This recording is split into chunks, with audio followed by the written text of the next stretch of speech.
नमस्कार दोस्तों, परमा एजुकेशन की यूट्यूब चैनल पे आप सभी भाई बहनों का स्वागत करते हैं। आज बात करेंगे बाल विकास और शिक्षण शास्त्र पे, जिसमें मुख्य टारगेट हम लोगों ने जिन पियाजों को रखा गया है, इनके प्रश्न कैसे आते हैं और जेडपीडी से प्रश्न कितने आते हैं। ठीक है, तो चलिए शुरू करते हैं अपने पहले प्रश्न पे। देखते हैं पहला प्रश्न हमारा क्या कह रहा है, और जल्दी से एक बार शेयर कर दीजिए। ठीक है, एक बार शेयर कर दीजिए, अपने अपने ग्रुपों में शेयर करिए। ठीक है, शेयर करिए। और जिन भाई बहनों ने अभी तक हमारे चैनल को सब्सक्राइब नहीं किया, तो जल्दी से सब्सक्राइब करने के साथ ही बगल में बेल आइकन की घंटी है, उसे भी दबा लीजिए, जैसे ही लाइव आया जाए और लोगों के पास नोटिफिकेशन पहुंच जाए। ठीक है, तो चलिए शुरू करते हैं पहले प्रश्न से। ठीक है, देखते हैं पहला प्रश्न हम लोग बहुत ही अच्छे से करते चलेंगे और बिना रुके हुए सभी प्रश्नों को करेंगे। ठीक है, तो चलिए देख लेते हैं क्या कह रहा है कि शिक्षार्थी व्यक्तिगत भिन्नता प्रदर्शित करते हैं, अतः शिक्षक को क्या करना चाहिए। ठीक है, अगर कक्षा में व्यक्तिगत भिन्नता पाई जाती है विद्यार्थियों में, तो एक शिक्षक को क्या करना चाहिए। यहाँ पे कह रहा है कि अधिगम की एक समान विधि पर बल देना चाहिए, यानी केवल अधिगम की एक समान जो विधियां हैं सिर्फ उस पर, यानी बालक किस प्रकार से सीख रहा है उससे कोई लेना देना नहीं है। ठीक है, एक समान यानी सभी को एक समान लेके चलना चाहिए। और दूसरा कह रहा है कि एक समान सभी को लेके चलने से तात्पर्य यहाँ पे देखिए ये है कि कोई अच्छे से, कोई तीव्र गति से सीखता है और कोई कम गति से सीखता है, तो बालक के साथ ही लेके चलना। ठीक है, और दूसरा कह रहा है सीखने के विविध अनुभवों को उपलब्ध कराना। ठीक है, और तीसरा कह रहा है कठोर अनुशासन सुनिश्चित करना, और चौथा कह रहा है कि परीक्षाओं की संख्या बढ़ा देना। ठीक है, तो इसका राइट आंसर कौन सा होगा, जल्दी से बताइए आप लोग। पहला सही होगा, दूसरा सही होगा, तीसरा या फिर चौथा। तो राइट आंसर कौन सा सही होगा। यहाँ पे कह रहा है एक समान गति पर बल देना चाहिए, और दूसरा कह रहा है कि अनुभव, और यहाँ पे कह रहा है सुनिश्चित करना चाहिए कठोरता को, और यहाँ पे कह रहा है परीक्षाओं की संख्या बढ़ा देनी चाहिए। तो राइट आंसर कौन सा होगा, जल्दी से बताइए आप लोग।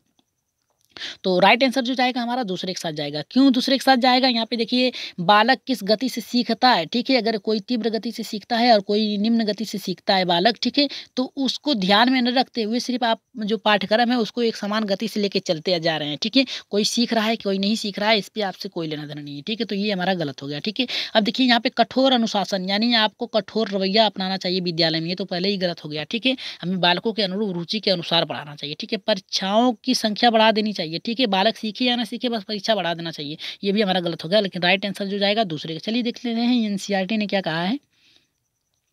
देखिए एनसीईआरटी ने क्या माना है, इसे भी देख लेते हैं। कह रहा है कि व्यक्तिगत भिन्नता के आधार पर विभिन्न वर्गों के शिक्षार्थियों की शिक्षा के लिए, ठीक है, लिए अलग अलग व्यवस्था, यहाँ पे देखिए अलग अलग व्यवस्था कठिन कार्य, अतः ऐसी स्थिति के शिक्षक को सीखने के विविध अनुभवों को उपलब्ध कराना चाहिए। नहीं, जैसे जैसे बालक जिस प्रकार से सीखना चाहता है उस प्रकार से बालक को सिखाना चाहिए, जिससे प्रत्येक शिक्षार्थी सीख सके। ठीक है, तो राइट आंसर हमारा दूसरे के साथ जाएगा। चलिए देख लेते हैं यहाँ पे हमारा दूसरा प्रश्न क्या कर रहा है। देखिए वाइगोस्की से आ गया यहाँ पे।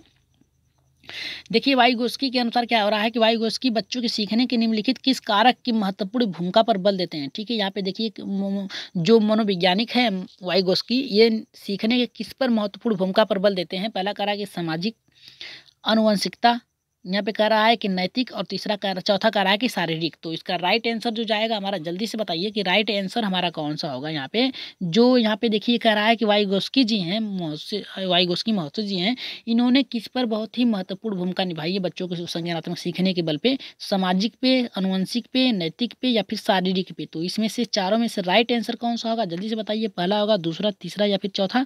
तो राइट आंसर जो जाएगा हमारा पहला। ठीक है, यहाँ पे सामाजिक संरचना, यानी बालक समाज में रखे किस प्रकार से सीखते हैं। ठीक है, इस पे यहाँ पे वाइगोस्की ने कहा है। ठीक है, तो चलिए आगे देख लेते हैं यहाँ पे एनसीईआरटी ने क्या माना है। ठीक है, एनसीईआरटी ने क्या कहा है। ठीक है, देखिए यहाँ पे जेडपीडी से प्रश्न आ गए। ठीक है, जो वाइगोस्की के जेडपीडी का सिद्धांत है उस पे यहाँ पे देखिए क्या कह रहा है। यहाँ पे कह रहा है एनसीईआरटी ने बताया है कि वाइगोस्की का निकट विकास की क्षेत्र यानी जेडपीडी, ठीक है, के सिद्धांत सीखने के समाज की भूमिका का सर्वाधिक महत्व देता है। वाइगोस्की के अनुसार यानी रटकर सीखना या निष्क्रिय रूप से सीखने की अपेक्षा बालक के व्यवहार रचनात्मक ढंग से सीखने में, यानी समाज से सीखने में बहुत ही महत्वपूर्ण भूमिका निभाती है। ठीक है, तो चलिए देख लेते हैं यहाँ पे जेडपीडी होता क्या है।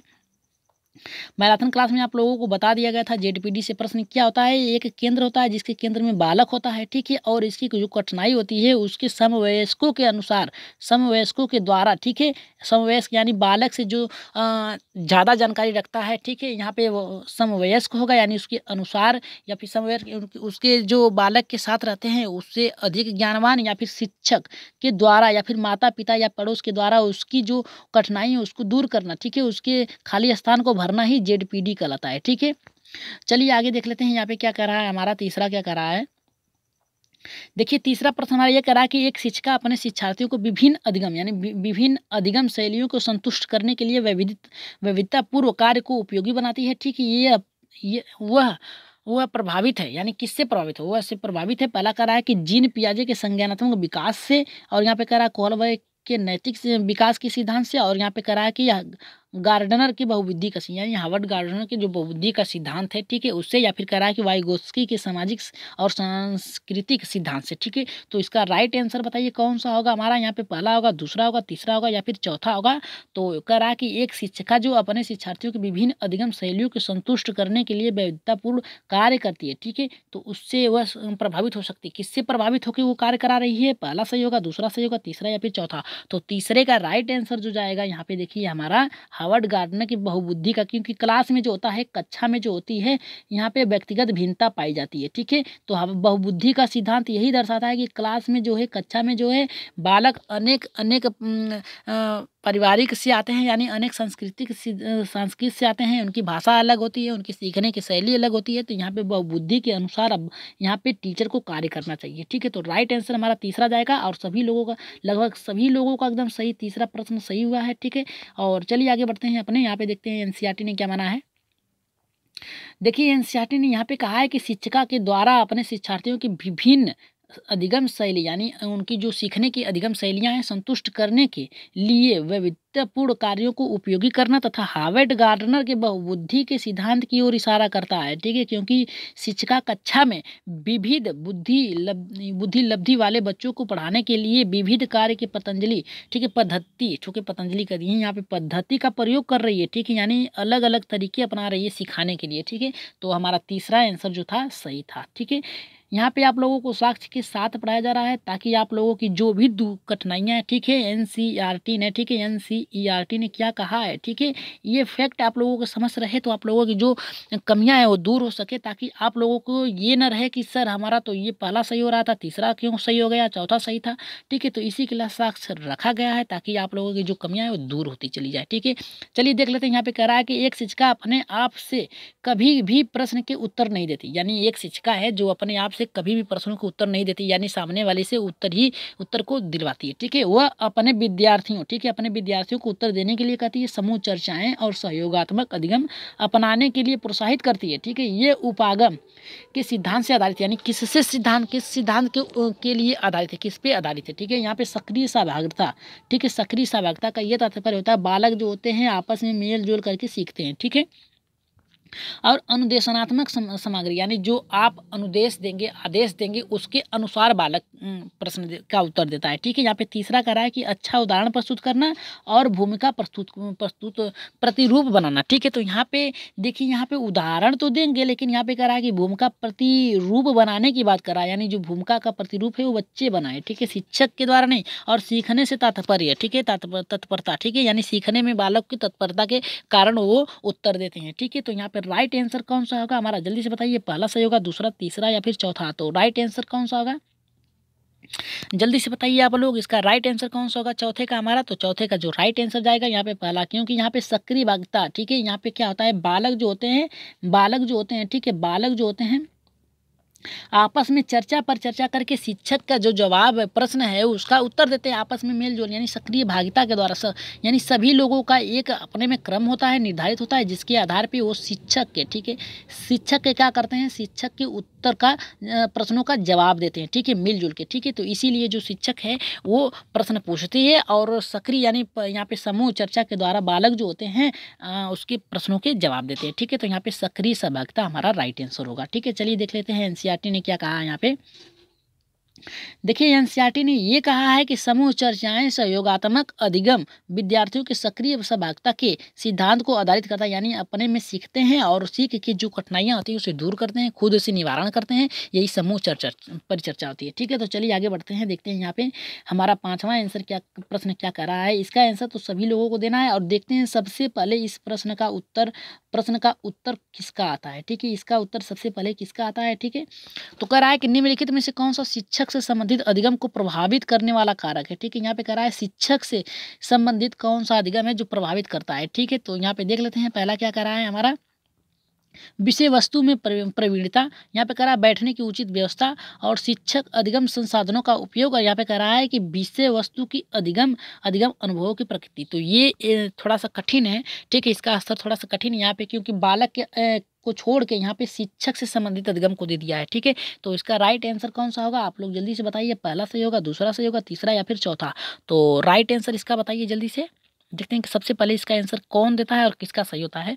तो राइट आंसर जो होगा यहाँ पे देखिए हमारा पहला सही होगा, ठीक है। यहाँ पे विषय वस्तु में प्रवीणता यानी उनको ज्ञान होना चाहिए, ठीक है, जो उनका ज्ञान है विषय वस्तु में होना चाहिए, तभी तो बालक जो होता है आपके बातों से इंटरेस्ट लेगा, ठीक है, रुचि लेगा। अगर आपकी जो विषय वस्तु है, आपके पढ़ाने का ढंग है, आपकी रवैया जो है वही सही नहीं रहेगा, तो बालक आपसे पढ़ने में रुचि नहीं लेगा, ठीक है। यानी जो कक्षा में जो होती है व्यक्तिगत भिन्नता और बढ़ जाएगी, ठीक है, यानी आपकी जो बातों को सुनना उनके लिए गैर हो जाएगा, ठीक है। तो यहाँ पे राइट आंसर जो जाएगा हमारा पहला पे जाएगा, ठीक है। चलिए देख लेते हैं एनसीईआरटी ने क्या माना है। देखिए एनसीईआरटी ने क्या कहा है इसे भी देख लेते हैं, क्योंकि हर फैक्ट को जानना बहुत जरूरी है, ठीक है। यहाँ पे कह रहा है हमारा, देखिए पहला होगा हमारा, विषय वस्तु प्रवृत्ता शिक्षक से संबंधित है संबंधित अधिगम को प्रभावित करने वाला एक महत्वपूर्ण कारक है, क्योंकि औपचारिक, ठीक है, औपचारिक शिक्षा के उद्देश्यों की पूर्ति तब तक संभव नहीं हो सकती जब तक आप शिक्षक को अपने विषय का पूर्ण ज्ञान हो। देखिए वही हमने बताया ना आप लोगों को कि विषय में उनको पूर्ण ज्ञान होना आवश्यक है, तभी तो वो बालक को बताएंगे। अभी किसी बालक को कोई परेशानी हो गई, ठीक है, अगर पूछ दे बालक कि सर अधिगम होता क्या है, ठीक है, अगर पूछ दे कि सर अधिगम क्या होता है, अगर शिक्षक को उसके बारे में, ठीक है, शिक्षक को अधिगम के बारे में पता ही नहीं है तो क्या बताएगा, ठीक है। तो यहाँ पे क्या होता है, शिक्षक को जो होता है अधिगम की पूरी जानकारी होनी चाहिए, अधिगम में सीखना होता है, ठीक है, और किसके द्वारा सीखना होता है, कि क्या क्या होता है अधिगम के द्वारा, ये सभी जानकारी होना आवश्यक है, ठीक है। तो चलिए छठे प्रश्न पे देखते हैं, हमारा छठा क्या कह रहा है कि राज्य स्तर की एकल गायन प्रतियोगिता यानी राज्य स्तर पे, ठीक है, यहाँ पे कह रहा है कि राज्य स्तर पे, ठीक है, स्तर पे एक राज्य गायन यानी गीत की प्रतियोगिता हो रही है, ठीक है, गीत की प्रतियोगिता हो रही है, जिसमें विद्यार्थियों को तैयार करते समय एक विद्यालय लड़कियों को वरीयता देता है, यह दर्शाता है, ठीक है। यहाँ पे कह रहा है कि गायक यानी किसी राज्य स्तर पे, ठीक है, राज्य स्तर पे, ठीक है, एक गायन का प्रस्तुति होता है, जिसमें टीचर जो होता है लड़कियों को प्रस्तुत करता है, ठीक है, विद्यालय लड़कियों को वरीयता देता है, अधिक मान्यता देता है। यह किससे दर्शाता है, लैंगिक पूर्वाग्रह से, वैश्विक प्रवृत्ति से, यहाँ पे परियोजनात्मक उपागम या फिर प्रगतिशील चिंता से, ठीक है, तो चिंतन से। तो ये इसका आंसर छठे का कौन सा होगा हमारा, जल्दी से बताइए। तो ये यहाँ पे देखिए, यहाँ पे एक लड़की, केवल लड़कियों की बात कर रहा है कि लड़कियां ही सिर्फ गायन कार्य कर सकती हैं, ठीक है। अगर ये ऐसा होता तो लता मंगेशकर जो है उनके विपरीत यानी उनको टक्कर देने वाले सोनू निगम भी हैं, ठीक है, सोनू निगम भी है, ठीक है, यहाँ पे मोहम्मद रफ़ी भी हैं, ठीक है, बहुत से गायक ऐसे हैं, ठीक है। तो यहाँ पे देखिए, यहाँ पे क्या होता है, वो लड़कियों को वरीयता दे रहा है, तो लैंगिक पूर्वाग्रह यानी यहाँ पे रूढ़िवादिता की बात कर रहा है, ठीक है, रूढ़िवादिता की, ठीक है, रूढ़िवादिता की बात कर रहा है। तो राइट आंसर जो जाएगा हमारा पहले पे जाएगा, ठीक है। तो यहाँ पे देखिए हमारा ना ही वैश्विक प्रवृत्ति से होगा, ना ही परियोजन उपागम से होगा, ना ही प्रगतिशील चिंतन से होगा, ठीक है। तो राइट आंसर जो जाएगा हमारा यहाँ पे पहले के साथ जाएगा, ठीक है। तो चलिए देख लेते हैं यहाँ पे क्या कहा है, यहाँ पे एनसीईआरटी ने। देखिए यहाँ पे कहा है कि गायक प्रतियोगिता विद्यालय से लड़कियों को वरीयता दे रहा है, जिससे वह लैंगिक पूर्वाग्रह यानी रूढ़िवादिता भावना को दर्शा रहा है, क्योंकि प्रत्येक व्यक्ति स्वयं की विशिष्ट होता है, यानी कोई भी व्यक्ति हो, चाहे लड़का हो लड़की, अपने में विशिष्ट होता है। इस आधार पर लड़कों या तथा लड़कियों को प्रतियोगिता में समान वरीयता देनी चाहिए, यानी सभी को समान सहभागिता देनी चाहिए, उनके जो योग्यता है उसकी परखना चाहिए, ठीक है। तो यहाँ पे राइट आंसर जो था हमारा पहला था, ठीक है। चलिए देख लेते हैं यहाँ पे देखिए, ये भी बहुत ही महत्वपूर्ण प्रश्न आ गया, ठीक है। देखते हैं इसका सबसे पहले उत्तर कौन देता है, ठीक है। देखिए कह रहा है कि बीजों का अंकुरण संकल्पना शिक्षण से प्रभावित पद्धति होती है, ठीक है। यहाँ पे कह रहा है पहला विस्तृत व्याख्या करना, दूसरा कह रहा है कि विद्यार्थियों द्वारा पौधे के बीज बोना और उसे अंकुरित चरणों का अवलोकन करा, ठीक है। यहाँ पे देखिए अवलोकन की बात कर दिया, ठीक है। यहाँ पे अवलोकन की बात जहाँ करेगा बालक खुद वहाँ पे निरीक्षण करेगा, ठीक है। तो यहाँ पे कह रहा है तीसरा कि श्यामपट्ट पर चित्र बनाना और वर्णन करना, चौथा कह रहा है कि बीज की वृद्धि का चित्रण दिखाना, ठीक है। तो यहाँ पे राइट आंसर कौन सा जाएगा, इसका पहला जाएगा, दूसरा जाएगा, या फिर तीसरा या फिर चौथा, ठीक है। तो राइट आंसर इसका बताइए कौन सा होगा। तो सातवें का जो राइट आंसर एकदम सटीक होगा हमारा, यहाँ पे देखिए अवलोकन कर रहा है, ठीक है। तो बालक देख कर उस पर व्याख्या खुद कर सकता है, नोट बना सकता है, उसमें क्या क्या हो रहा है, कौन कौन सी घटनाएं घट रही है, ठीक है। अवलोकन के द्वारा बालक देख सकता है, ठीक है, अपना सृजन कर सकता है, अन्वेषण कर सकता है, ठीक है। तो राइट आंसर हमारा सातवें का दूसरा जाएगा, ठीक है। एकदम सभी सही लोगों आया है, सभी लोगों का एकदम राइट आया है, ठीक है। एक बार शेयर कर दीजिए। एक बार वीडियो को शेयर करिए, ठीक है? एक बार वीडियो को शेयर करिए और अपनी संख्या बढ़ाइए, ठीक है? यहाँ पे देखिए आज की जो संख्या है वो 20 कर दिया गया है, ठीक है? 20 कर दिया गया है, ठीक है? आप लोग 20 हो नहीं रहे हैं, हमें ही कि 20 प्रश्न का टारगेट रखना पड़ा, ठीक है? और आप लोगों का जो टारगेट है 15 प्लस रहेगा, ठीक है? तो चलिए देख लेते हैं क्या करा है। तो राइट आंसर हमारा दूसरा जाएगा। एनसीईआरटी ने क्या माना है उसे भी देख लेते हैं, ठीक है? देखिए एनसीईआरटी ने क्या कहा है यहाँ पे देख लीजिए। यहाँ पे कहा है कि नवीन नवीन ज्ञान प्रतियोगिता के शिक्षण हेतु आवश्यकता है कि विद्यार्थियों स्वयं करके सीखें, यानी स्वयं करके सीखेंगे, अवलोकन करेंगे तो विद्यार्थियों में ज़्यादा ज्ञान के प्रति यानी खोज की जिज्ञासा उत्पन्न होगी, ठीक है? क्योंकि विद्यार्थियों करके सीखने से जल्दी सीखते हैं। बीजों के अंकुरित की संकल्पना के शिक्षण हेतु विद्यार्थियों द्वारा पौधे के बीज बोना और उनके अंकुरित के विभिन्न चरणों को समय समय पर अवलोकन यानी समय समय पर देखते रहना कि क्या क्या घटनाएं घटित हो रही हैं और कैसे कैसे विकास हो रहा है, ठीक है? तो यहाँ पे जो होता है बालक जो होता है पहले क्या करेगा, बालक एक बीज लेगा, ठीक है? एक बीज लेगा किसी भी चीज़ का, ठीक है? फिर इसको बाद उसे ज़मीन में बोएगा, ठीक है? उसे बोएगा, ठीक है? तो उसमें क्या होती है, पहले जड़ें निकलती हैं, फिर इसके बाद क्या होता है उसके जो ऊपरी भाग में अंकुरित मूलांकन और प्रांकुर होता है, ठीक है? इसके बाद क्या होता है जब धीरे धीरे पत्तियां निकलती हैं, ठीक है? इसके बाद फिर 3 पत्तियां, फिर पत्तियां जो होती हैं उसकी जो होती है अधिक मजबूत होती हैं। इसके बाद उसमें ये क्रिविटी आती है कि एक दिन जो यहाँ पे जो बीज था फिर इसके बाद अंकुरित हुआ, फिर इसके बाद एक दिन यहाँ पे पेड़ का निर्माण हो गया, ठीक है? तो यही होता है, बालक अवलोकन करते जाके सीखते चला जाएगा, ठीक है? तो यहाँ पे देखिए 8वां क्या कह रहा है यहाँ पे।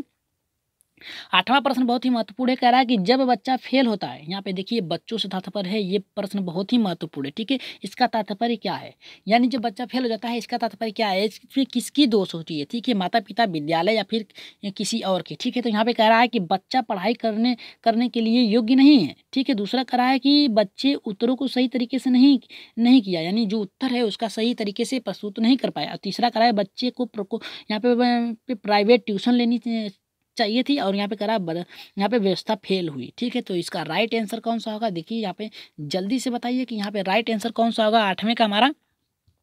यहाँ पे देखिए करा कि बच्चा पढ़ाई के लिए योग्य नहीं है।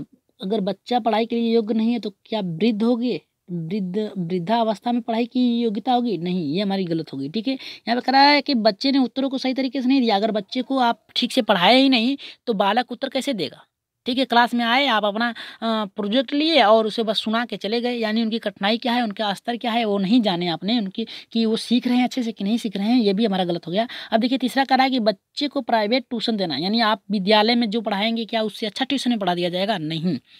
क्या होता है कि यहाँ पे देखिए ट्यूशन इसलिए पढ़ाया जाता है क्योंकि वहाँ पे पैसों की बात होती है, ठीक है? वहाँ पे पैसों की बात होती है। विद्यालय में आप लोगों को जो अच्छे से सुविधा मिल जाएगी, जो मिल जाएगी, अच्छे से पढ़ाई हो पाएगी, वो ट्यूशन में नहीं हो सकता, क्योंकि यहाँ पे आप देखिए विद्यालय में आप लोगों को प्राइमरी में फ्री में पढ़ाई होती है, यानी फ्री का चीज़ कोई नहीं लेना चाहता, ठीक है? अच्छे में अगर वही चीज़ अगर आप लोगों को पैसे में यानी 1000 2000 में अगर मिल रहा है, ठीक है? तो वो आप लोग जल्दी से लेंगे, ठीक है? और कहेंगे मेरा पैसा खत्म हो रहा है, मैं जल्दी से सीखूंगा, ठीक है? तो ये भी हमारा राइट है। और यहाँ पे व्यवस्था फेल हुई, अगर व्यवस्था फेल नहीं होती तो बालक कैसे फेल हो जाता, ठीक है? यहाँ पे राइट आंसर जो जाएगा हमारा चौथे के साथ जाएगा, ठीक है?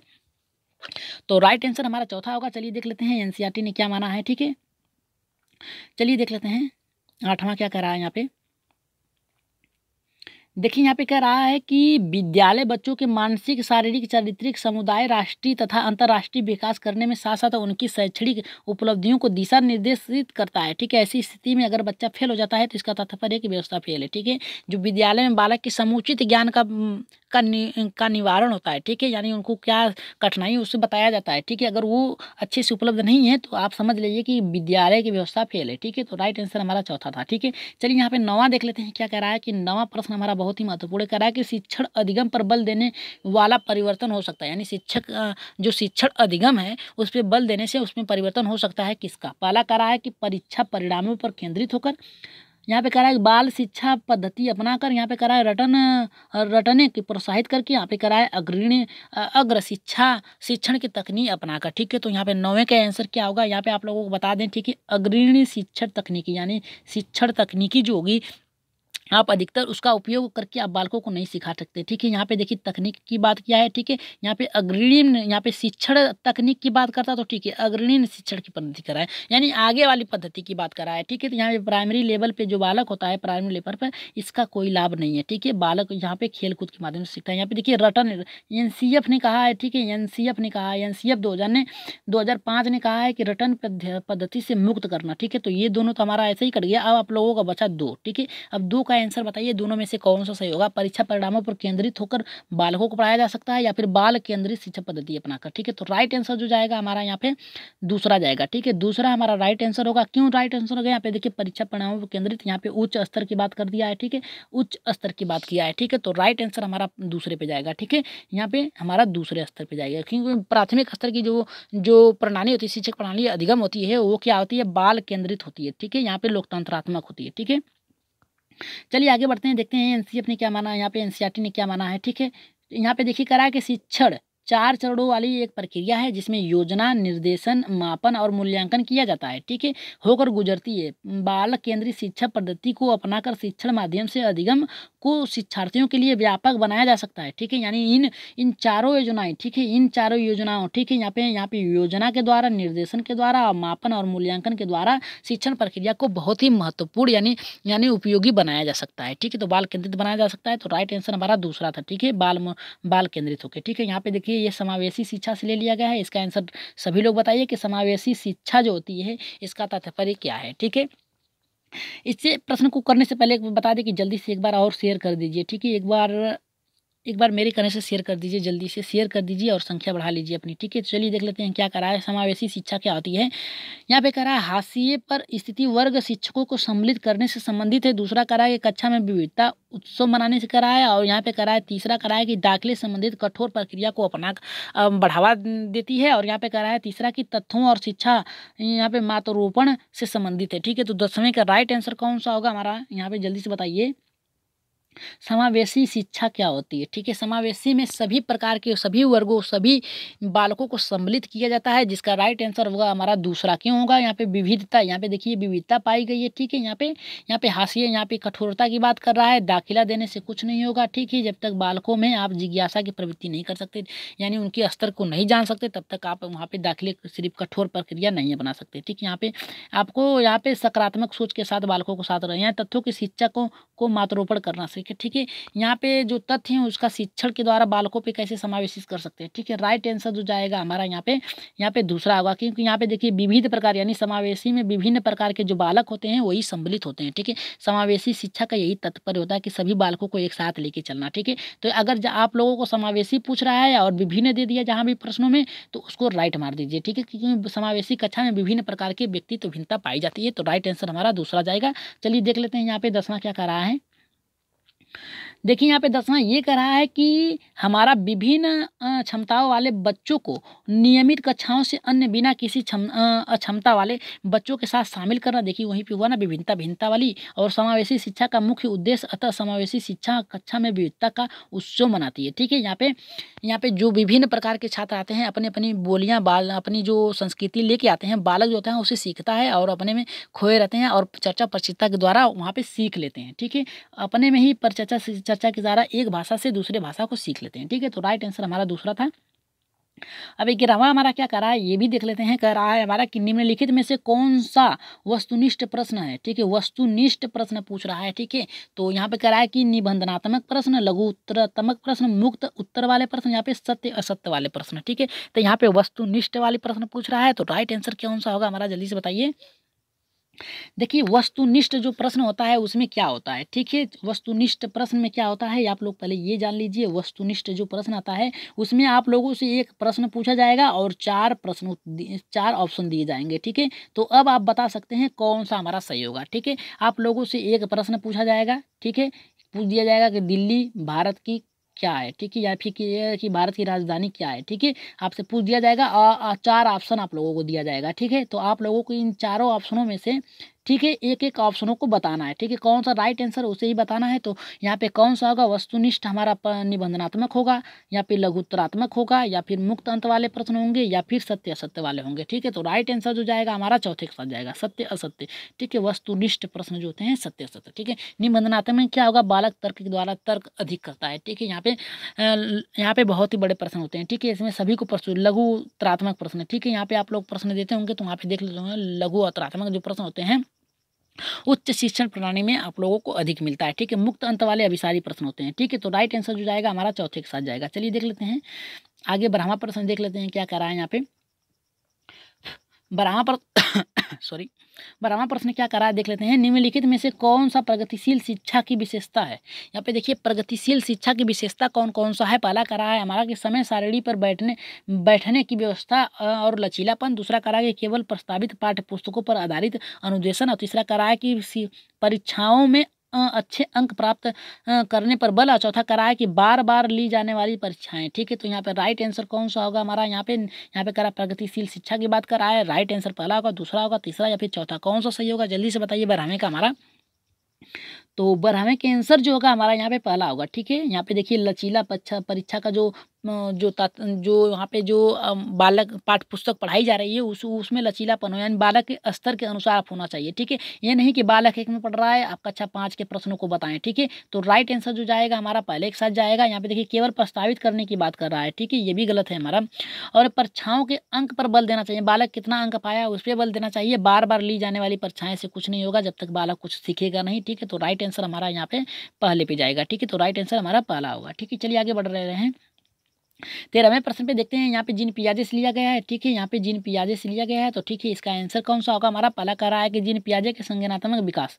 ठीक है, चरणों में यहाँ पे कह रहा है विकास के चरणों के अनुसार इंद्रियगामक अवस्था संवेदी, यानी इंद्रियगामक अवस्था और संवेदी पेशी अवस्था इसी को कहते हैं। ठीक है, इस अवस्था में इस संबंधित है। ठीक है, यहाँ पे देखिए इंद्रगामिक अवस्था जो होती है, आप लोगों को पहले बता दें कि जो इंद्रगामिक अवस्था होती है, बालक जो होता है जो 0 से 2 वर्ष होता है उससे संबंधित होता है। बालक जो होता है, यहाँ पे बालक का थोड़ा चित्र बना के आप लोगों को समझा दें कि जो बालक होता है, ठीक है, बालक जो होता है वो क्या करता है अपनी इंद्रियों के द्वारा। ठीक है, अपनी इंद्रियों यानी अपने जो हाथ पैर हैं, ठीक है, उससे सीखने का प्रयत्न करता है। ठीक है, यहाँ पे उसे अगर प्यास लगेगी, भूख लगेगी तो अपने अधिकतर जो होता है हाथ पैर को चलाना या फिर फेंकना प्रारंभ कर देता है। ठीक है, तो यहाँ पे देखिए कह रहा है किससे संबंधित है। तो पहला कह रहा है कि सामाजिक मुद्दों से सारोकार हो किया। दूसरा कह रहा है कि अनुकरण, स्मृति और मानसिक निरूपण। और यहाँ पे कह रहा है कि तार्किक रूप से समस्या का समाधान की योग्यता। और यहाँ पे कहा विकल्पों के निर्वचन और विश्लेषण की योग्यता। ठीक है, तो राइट आंसर आप लोग जान ही गए होंगे कि इसका राइट आंसर कौन सा होगा।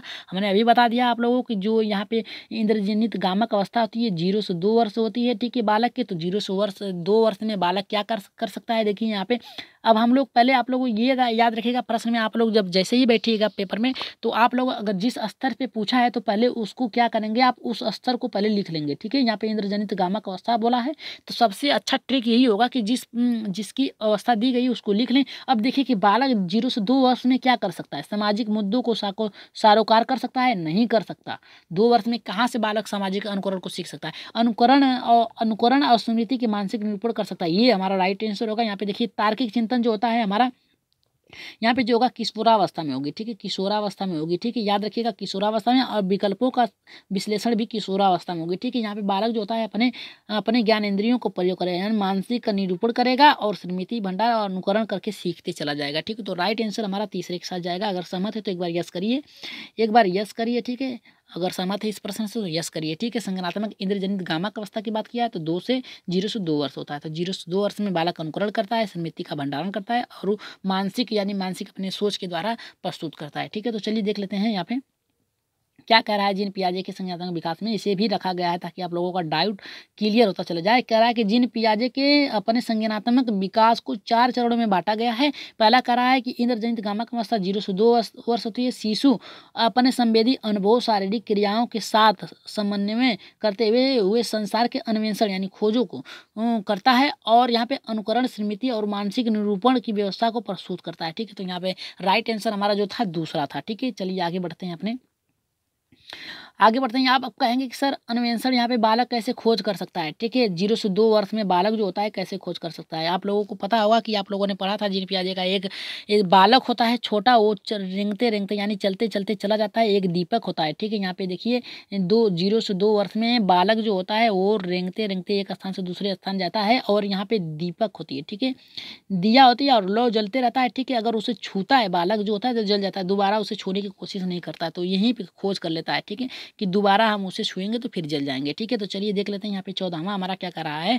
कोहल वर्ग के अनुसार शिक्षक बच्चों के नैतिक विकास हो सकता है, ठीक है। यहाँ पे कह रहा है कोहल वर्ष के अनुसार शिक्षक जो होता है बच्चों में नैतिक मूल्यों का विकास कर सकता है। किसके प्रकार कर सकता है, कह रहा है पहला कि कैसे व्यवहार किया जाना चाहिए, इस पर कठोरता निर्देश देकर या कठोर निर्देश देकर, धार्मिक शिक्षा के महत्व को देकर, व्यवस्था से स्पष्ट यहाँ पे कह रहा है व्यवहार के स्पष्ट नियम बनाकर, और चौथा कह रहा है कि नैतिक मूल्यों के मूल्यों पर आधारित चर्चाओं को उनमें शामिल करके, ठीक है। तो राइट आंसर कौन सा होगा, यहाँ पे देखिए कोहल वर्ग का बात किया है, नैतिक विकास की तरह यहाँ पे नैतिक विकास के मूल्यों पर बात किया है, ठीक है। इस पे एक आप लोगों को क्लास बनाया जाएगा, कोहल वर्ग के नैतिक शिक्षा विकास पे जितने भी प्रश्न थे उसको रखा जाएगा। लेकिन यहाँ पे बताइए कि किससे संबंधित है, पहले से संबंधित है, दूसरे से, तीसरे से, चौथे से। तो 14वें का जो राइट आंसर होगा हमारा, जल्दी से बताइए 14वें का राइट आंसर क्या होगा। तो 14वें का राइट आंसर होगा हमारा दूसरा, ठीक है। यहाँ पे धार्मिक शिक्षा, ठीक है। यहाँ पे क्या होता है, न्याय और अन्याय के बारे में बालक को बता के, ठीक है। यहाँ पे नैतिक तर्कड़ा के बारे में बता के, ठीक है। यहाँ पे धार्मिक तर्कड़ा बता के कि बालक जो होता है इसमें क्या करता है, विकास करता है, यानी धार्मिक यानी अपने संस्कृति को के द्वारा सीख कर, ठीक है। कठोर रवैया अपनाएंगे तो बालक नहीं सीखेगा, ठीक है। ये गलत हो गया हमारा पहला। व्यवहार को स्पष्ट नियम बनाएंगे, उनके व्यवहार को नियम कैसे बना सकते हैं, ठीक है। व्यवहार अपने से सीखा जाता है, ठीक है, खुद उत्पन्न किया जा सकता है। नैतिक मुद्दों को आधारित चर्चा करके, क्या चर्चा करेंगे, कुछ नहीं कर सकते, ठीक है। यहाँ पे धार्मिक शिक्षा देकर बालकों को नैतिक मूल्यों से जोड़ा जा सकता है, ठीक है। तो यहाँ पे राइट आंसर जो जाएगा हमारा दूसरे के साथ जाएगा, ठीक है। चलिए देख लेते हैं, कम से कम जितने लोग हैं उतने तो कम से कम अपने अपने वहाँ पे कमेंट तो करिए, जल्दी से कमेंट करिए। कितने लोग कमेंट करेंगे तभी तो पता चलेगा कि आप लोगों के कितने प्रश्न करते चले जा रहे हैं, ठीक है। तो यहाँ पे देखिए कह रहा है कि कोहल वर्ग, ठीक है, कोहल वर्ग के बच्चों के कार्य अपेक्षा नैतिक न्याय के विकास पर अधिक ध्यान केंद्रित किया गया, जिसके अनुसार बच्चे नैतिक मूल्यों को विकास करके नैतिक मुद्दों पर आधारित चर्चाओं को शामिल किया जाना आवश्यक है, ठीक है। तो चलिए आगे देख लेते हैं। यहाँ पे 15वां प्रश्न देखते हैं क्या कह रहा है। अभी 5 प्रश्न और बचे हैं आप लोगों को, ठीक है। आज जो टारगेट था 20 था, ठीक है। यहाँ पे बढ़ा दिया गया है क्योंकि समय आप लोगों के पास है, तो जितना टारगेट बढ़ाया जाएगा उतना आप लोगों के लिए अच्छा होगा, ठीक है। यहाँ कह रहा है 15वां के छोटे शिक्षार्थियों को कक्षा, यहाँ पे छोटे शिक्षार्थियों की बात किया तो याद रखिएगा 1 से 5 तक, ठीक है, 1 से 5 तक बात कर रहा है, ठीक है। तो यहाँ पे कह रहा है कि विद्यार्थियों को कक्ष में समवयस्कों यानी अपने समवयस्कों यानी बालक के जो समान है उनके साथ अंतः क्रिया, ठीक है, अंतः क्रिया करने के प्रोत्साहित करना चाहिए। यानी बालक का एक कक्षा है, ठीक है। कक्षा में क्या होता है, बालक जो होता है उसके समवयस्क, ठीक है, उसके समवयस्क यानी बालक के समान बालक, ठीक है, जो उनके बालक के समान बालक हैं उनमें क्या करना चाहिए, अंतः क्रिया यानी खुद से सीखने के लिए प्रोत्साहित करना चाहिए, यानी समूह चर्चा बनाकर परिचर्चा चर्चा करनी चाहिए। तो इसके लिए करना, जिससे क्या हो सकता है, शिक्षक कक्षा कक्ष को बेहतर तरीके से नियंत्रित कर सकता है, ठीक है। और यहाँ पे कह रहा है कि एक दूसरे से प्रश्न को सीख सकते हैं। यहाँ पे कह रहा है कि पाठ्यक्रम बहुत जल्दी कर सकते हैं। यहाँ पे कह रहा है कि वे पढ़ने के दौरान सामाजिक कौशल सीख सकते हैं। अब देखिए यहाँ पे चारों ऑप्शन इतने महत्वपूर्ण है कि आप कौन से प्रश्न पे जाएंगे, ठीक है। यहाँ पे कौन से प्रश्न पे जाएंगे, चारों तो सही लग रहे हैं। यहाँ पे शिक्षक कक्षा कक्ष में बेहतरीन नियंत्रित कर सकता है, ठीक है, पर चर्चा करेंगे तो अच्छे से सीख सकता है, ठीक है। यहाँ पे कह रहा है कि एक दूसरे से प्रश्न को सीख सकते हैं, यानी उनके प्रश्न क्या है ये भी सही है। हमारा पाठ्यक्रम को जल्दी पूरा कर सकते हैं, ठीक है। ये थोड़ा सा कठिन है, ये थोड़ा सा गलत है, क्योंकि आप पाठ्यक्रम जल्दी नहीं कर सकते, क्योंकि बालक चर्चा पर चर्चा करेंगे तो आपका प्रश्न छूट जाएगा, जो पढ़ाने आए हो तो वैसे ही छूट जाएगा, ठीक है। तो यहाँ पे देखिए, यहाँ पे कह रहा है वे पढ़ने के दौरान सामाजिक कौशल को भी सीखेंगे, ठीक है। यहाँ पे राइट आंसर यही हमारा जाएगा, ठीक है। राइट आंसर यहाँ पे चौथे पे जाएगा। क्यों चौथे पे जाएगा जान लेते हैं। क्योंकि यहाँ पे बालक जो होता है अपने अपने सामाजिक संस्कृत धर्मों से आते हैं, ठीक है, अलग अलग धर्मों अलग अलग संस्कृत से आते हैं, उनकी बोलचाल की भाषा जो अलग है, ठीक है। यहाँ पे समाज में क्या घटित हो रहा है बालक उसको सीख लेगा अच्छे से। आप सिखाएंगे तो जल्दी नहीं सीखेगा, लेकिन अपने समवयस्कों यानी अपने समान बालकों के साथ जो बालक अगर चर्चा पर चर्चा करेगा रहेगा एक आध हफ्ते, तो वैसे ही सीख लेगा उनकी भाषा, ठीक है। तो राइट आंसर हमारा जाएगा चौथे के साथ। चलिए देख लेते हैं यहाँ पे क्या कहा है। यहाँ पे देखिए, यहाँ पे कहा है कि छोटे शिक्षार्थियों को कक्षा में समवयस्कों के साथ अंतःक्रिया करवाने से उनका सामाजिक विकास होता है। ठीक है, और कह रहा जीन पियाजे के अनुसार यही था, क्योंकि बड़े बड़े शिक्षार्थी छोटे शिक्षार्थियों के प्रति तथा छोटे शिक्षार्थी बड़े शिक्षार्थियों के प्रति उनमें कुछ दृष्टिकोण न केवल अनुभवों को वरन उनके सामाजिक कौशलों को परिवर्तन करते हैं और बालक अच्छे से सीखते हैं। ठीक है, तो राइट आंसर हमारा वहाँ पे चौथा जाएगा। ठीक है, यानी सामाजिक क्रियाओं को के द्वारा सीखते हैं। ठीक है, तो यहाँ पे देखिए अगला क्या करा है, जब एक निर्योग बच्चा यानी सीखने में अक्षम बालक है, ठीक है, निर्योग बच्चा पहली बार विद्यालय आता है तो शिक्षक को क्या करना चाहिए। यानी जो बालक होता है बिना किसी ज्ञान के विद्यालय में आता है, यानी बिना किसी ज्ञान के मतलब ये नहीं है कि उसको कुछ नहीं आता है, उसकी भंडारण शक्ति शब्दकोश तो पहले ही हो सकता है। ठीक है, लेकिन यहाँ पे निर्योग की बात करा यानी सीखने, यानी उसको कुछ नहीं आता है, यानी किस क्रम में रखना है निर्धारित करना है, तो आप क्या करेंगे। तो पहला करा प्रवेश शिक्षा लेनी चाहिए, प्रवेश परीक्षा लेनी चाहिए। ठीक है, यानी प्रवेश कराने से पहले उसकी परीक्षा लेनी चाहिए। दूसरा कहा है कि बच्चे की नियोग्यता के अनुसार उसे विशेष विद्यालय में भेजना चाहिए, यानी उनकी कठिनाई क्या है, वो किस स्तर पे बालक है, उस स्तर के बालक को विद्यालय में भेजना चाहिए। ठीक है, यहाँ पे कह रहा है कि उस अन्य विद्यार्थी को अलग रखना चाहिए, यानी इसे कुछ नहीं आता तो उसे अलग रखा जाएगा। दूसरा कह रहा है कि सरकारी योजना यहाँ पे सहकारी, ठीक है सहकारी नहीं होगा, सहकारी योजना विकसित करने के लिए बच्चे के माता पिता के साथ चर्चा करनी चाहिए। ठीक है, तो राइट आंसर कौन सा होगा हमारा, पहला होगा, दूसरा होगा, तीसरा चौथा कौन सा होगा, पहला दूसरा तीसरा चौथा कौन सा होगा 16वें का, जल्दी से बताइए आप लोग। तो 16वें के आंसर जो होगा हमारा राइट आंसर जो जाएगा हमारा यहाँ पे राइट आंसर जो होगा दूसरा होगा। ठीक है, क्योंकि उनकी जो बच्चे की निर्योग्यता है, ठीक है, उस अनुसार ठीक है विद्यालय में भेजने चाहिए। ठीक है, वह कौन से स्तर पे बालक है, किस स्तर पे सीखने की उसकी योग्यता है, ठीक है, उस आधार पे उसको उस विद्यालय में यानी पहले कक्षा में जाना चाहता है ठीक है, पहले कक्षा पे बालक है तो उसको पहले स्तर पे भेजना चाहिए। ठीक है, यहाँ पे क्या होता है 14 साल तक बच्चों को, यानी 14 साल के बच्चों को आप निःशुल्क शिक्षा दे सकते हैं और उन्हें शुरू से 1 से पढ़ा सकते हैं 5 तक। ठीक है, लेकिन 14 वर्ष से याद रखिएगा। यहाँ पे जो एनसीएफ ने कहा है कि कोठारी आयोग में एक कहा गया है कि मिड डे मील में भी कहा गया है। ठीक है, यहाँ पे कहा गया है कि 14 वर्ष से अगर बालक ऊपर है, ठीक है, तो उसकी आयु के अनुसार बालकों को शिक्षा विद्यालय में प्रवेश देना चाहिए। ठीक है, लेकिन 14 वर्ष से अगर नीचे है तो उसकी योग्यता के अनुसार उसे दे सकते हैं। ठीक है, तो राइट आंसर यहाँ पे हमारा दूसरा जाएगा। ठीक है, चलिए देख लेते हैं क्या होता है यहाँ पे।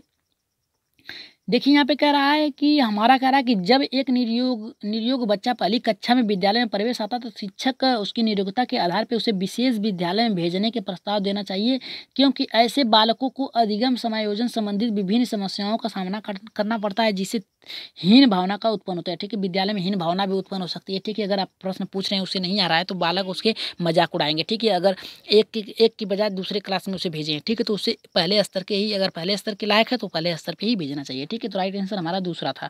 ठीक है, तो चलिए आगे देखते हैं। यहाँ पे देखते हैं अगला प्रश्न हमारा क्या कह रहा है। यहाँ पे देखिए कह रहा है कि 17वां प्रश्न हमारा बहुत ही महत्वपूर्ण है। ठीक है, इसे अच्छे से करिएगा, सोच समझ के इस प्रश्न को करिएगा।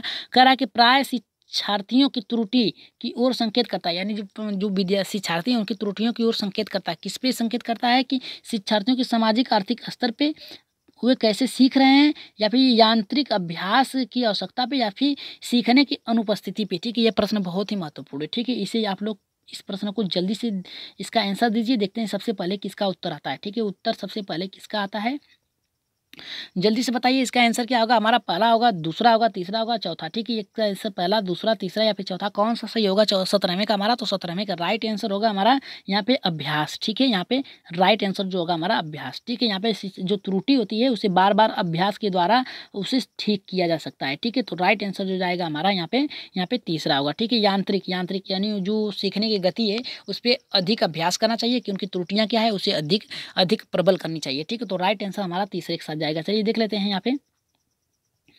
ठीक है, यहाँ पे देख लेते हैं क्या करा कि अभ्यास के द्वारा उद्दीपन तथा अनुक्रिया संबंधित मजबूत होती है। अभ्यास रोक देने पर समूह संबंधित कमजोरियां आ जाती है। ठीक है, अगर बार बार आप अब जैसे आप लोग सीटेट की तैयारी कर रहे हैं, ठीक है, सीटेट की तैयारी कर रहे हैं अगर आप लोग, ठीक है, तो आप क्या करेंगे, अगर आप लोगों का पेपर टल गया तो कहेंगे चलो जाने दो, 20 दिन या 15 दिन हमारा पेपर टला है तो 20 दिन बाद पढ़ेंगे। ठीक है, तो जो पीछे का आप लोगों ने याद किया है वो तो भूल गए।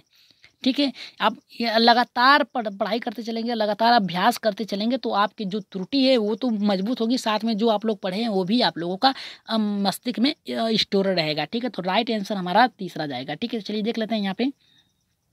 18वां हमारा क्या कह रहा है, ठीक है, ये भी बहुत ही महत्वपूर्ण है, ठीक है। यहाँ पे कह रहा है निम्नलिखित में से कौन सी समस्या समाधान की वैज्ञानिक पद्धति का पहला चरण है, ठीक है, यानी वैज्ञानिक पद्धति का पहला चरण कौन सा है समस्या समाधान में, ठीक है। तो पहला कह रहा है पर यहाँ पे प्राकल्पना का निर्माण करना, यहाँ पे कह रहा है प्राकल्पना का परीक्षण करना, यहाँ पे कह रहा है समस्या के प्रति जागरूक, यहाँ पे कह रहा है प्रासंगिक जानकारी को एकत्रित करना, ठीक है। तो राइट आंसर 18वें का हमारा कौन सा हो जाएगा, जल्दी से बताइए। तो यहाँ पे देखिए, अगर समस्या समाधान के पहले चरण में क्या होना चाहिए, पहले समस्या तो आनी चाहिए, समस्या तो आनी चाहिए, तभी तो बालक क्या करेगा, समस्या का समाधान करेगा। तो राइट आंसर होगा हमारा पहला, यहाँ पे तीसरा, ठीक है, समस्या के प्रति जागरूक, ठीक है। अगर जागरूक है तभी तो समस्या का समाधान कर सकते हैं। आपके पास एक छोटा बालक है, वो क्या करेगा, एक खिलौना लिया है, ठीक है, खिलौना लिया है, ठीक है, खिलौना लिया है और उस खिलौने को तोड़ दिया, ठीक है, इसकी मुंडी अलग कर दिया, पैर अलग कर दिया, पूँछ अलग कर दिया और चारों टांग अलग कर दिया, ठीक है। तो अब क्या करेगा, उसे जोड़ने का पर्याय, यानी यहाँ पे समस्या के प्रति जागरूक है, ठीक है, यानी सीखता है, बार बार प्रयास करेगा तभी तो सीखेगा, ठीक है। तो यहाँ पे राइट आंसर जो जाएगा हमारा तीसरे पे जाएगा, ठीक है। चलिए देख लेते हैं अगला 19वां प्रश्न क्या करा है हमारा, देख लीजिए।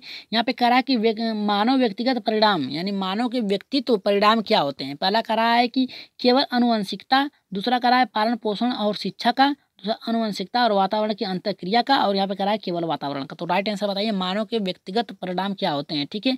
केवल आनुवंशिकता के कारण हो सकता है, पालन पोषण के द्वारा होता है, यहाँ पे आनुवंशिकता वातावरण अंतःक्रिया के द्वारा होता है, या फिर यहाँ पे केवल वातावरण के द्वारा होता है, ठीक है। तो राइट आंसर आप लोग बताइए जल्दी से, इसका राइट आंसर क्या होगा। देखिए यहाँ पे यहाँ पे दोनों सबसे अच्छा है आनुवंशिकता, ठीक है, यहाँ पे आनुवंशिकता पूछा है, पालन पोषण यानी पर्यावरण से दे दिया, ठीक है, पर्यावरण से दे दिया, वातावरण से दे दिया, तो यहाँ पे राइट आंसर पर्यावरण में ही पालन पोषण आ जाएगा, ठीक है। तो हमारा यहाँ पे देखिए आएगा, यहाँ पे तीसरा राइट आंसर होगा, ठीक है। यहाँ पे क्या करते हैं, बालक की जो सामाजिक सांस्कृतिक और सीखने की जो प्रवृत्ता होती है आनुवंशिकता के कारण भी होती है, और वातावरण में अंतःक्रिया से, यानी बालक अपने समाज में क्या हो रहा है उससे घटित प्रश्नों को यहाँ पे उनकी जानकारियों को स्टोर करके भी हो सकता है, ठीक है। तो राइट आंसर हमारा 19वें का तीसरा सही होगा, ठीक है।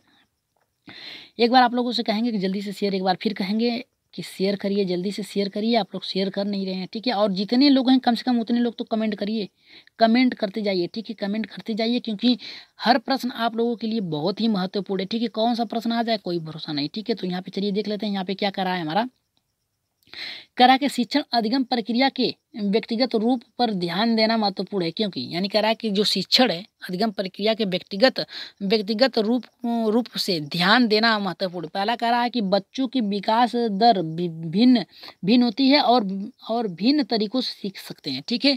और यहाँ पे कह रहा है कि शिक्षार्थी हमेशा समूह में बेहतर सीखते हैं, और यहाँ पे कह रहा है शिक्षक प्रशिक्षण कार्यक्रमों में ऐसा ही बताया गया है, और यहाँ पे कह रहा है कि इससे प्रत्येक शिक्षार्थी के अनुशासित करने के लिए शिक्षक को बेहतरीन अवसर मिलता है, ठीक है। तो यहाँ पे इसका आंसर बताइए हमारा 20 में कौन सा होगा, पहला होगा, दूसरा, तीसरा या फिर चौथा। यहाँ पे कह रहा है शिक्षण अधिगम की बात कर रहा है, तो शिक्षण अधिगम सबसे पहले बालक अच्छे से कहाँ पे सीख सकता है, तो इसका आंसर जो होगा क्या होगा हमारा, जल्दी बताइए। शिक्षा अधिगम प्रक्रिया के व्यक्तिगत, देखिए यहाँ पे व्यक्तिगत का है, ठीक है, व्यक्तिगत जहाँ भी आ जाए याद रखिएगा भिन्नता आ जाएगी, ठीक है। यहाँ पे क्या होगी, भिन्नता आ जाएगी। तो राइट आंसर आप भिन्नता खोज लीजिए, पहले में है भिन्नता, चौथे में है नहीं है, तो इससे गलत।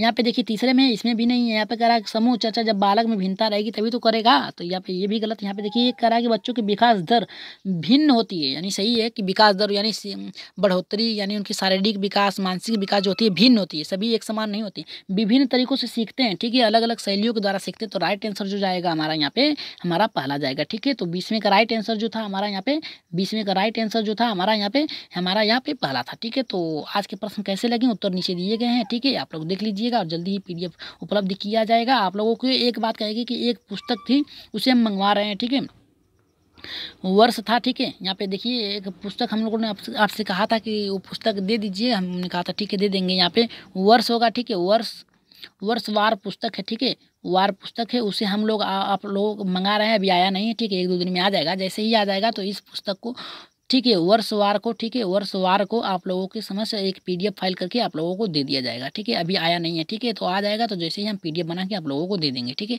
तो आज के प्रश्न कैसे लगे आप लोगों को जल्दी से बताइएगा, और अपनी